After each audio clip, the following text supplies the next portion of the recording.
येत्या 5 ऑक्टोबरपासून इंग्लंड आणि न्यूझीलंड यांच्या लढतीने ICC क्रिकेट वर्ल्ड कप स्पर्धेचा थरा रंगणार आहे।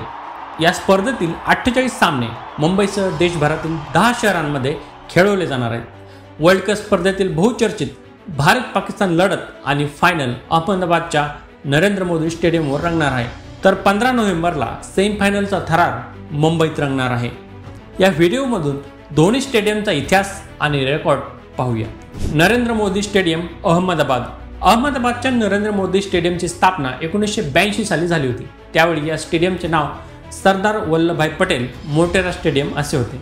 1983 मध्ये भारत आणि वेस्ट इंडिज यांच्यात पहिला आंतरराष्ट्रीय कसोटी सामना या स्टेडियमवर झाला होता। पहिला एकदिवसीय सामना 1984 मध्ये भारत आणि ऑस्ट्रेलिया यांच्यात झाला होता।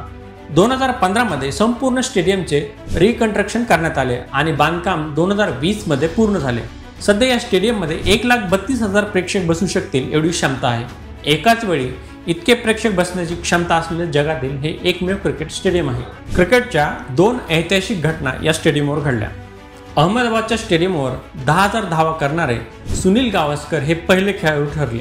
7 मार्च 1987 रोजी पाकिस्तानविरुद्धच्या कसोटीत सुनील गावस्कर यांनी 63 धावांची खेळी केली आणि कसोटी क्रिकेटमध्ये 10,000 धावांचा टप्पा पार केला। कसोटी क्रिकेटमध्ये हा टप्पा गाठणारे सुनील गावस्कर जगातील पहिले खेळाडू ठरले होते। कपिल देवने मोडला हॅडलीचा विक्रम। 1994 मध्ये श्रीलंकेविरुद्धच्या कसोटी सामन्यात रिचर्ड हॅडलीचा विक्रम मोडून कपिल देव जगातील सर्वाधिक बळी घेणारा कसोटी गोलंदाज ठरले होते। हॅडलीच्या नावावर 431 कसोटी विकेट होत्या, तर हसन तिलकरत्ने हा कपिल देवचा 432वा बळी ठरला। अहमदाबाद नंतर वन डे वर्ल्ड कप स्पर्धेतील महत्त्वाचे समजले जाते ते मुंबईचे वानखेडे स्टेडियम। मुंबईच्या वानखेडे स्टेडियमची स्थापना 1974 मध्ये झाली। या मैदानावर आंतरराष्ट्रीय सामना 1975 मध्ये भारत आणि वेस्ट इंडिज यांच्यात कसोटीच्या रूपात झाला होता।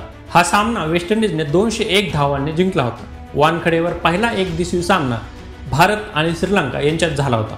1987 मध्ये हा सामना 10 धावांनी भारताने जिंकला होता। 2011 मध्ये एकदिवसीय विश्वचषकापूर्वी स्टेडियमची पूर्ण बांधणी झाली होती। त्यानंतर स्टेडियममधील प्रेक्षक क्षमता 39,000हून 33,000 करण्यात आली होती। या मैदानातील 2 अविस्मरणीय क्षण।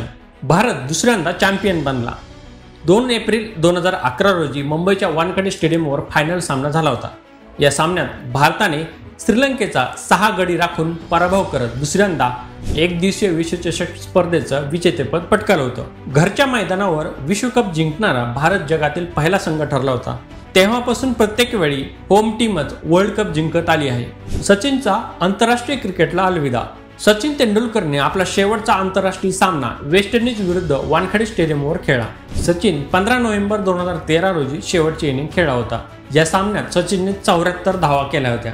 सचिन हा एकदिवसीय आणि कसोटी अशा दोन्ही क्रिकेटमध्ये सर्वाधिक धावा करणारा आणि सर्वाधिक शतके करणारा फलंदाज आहे।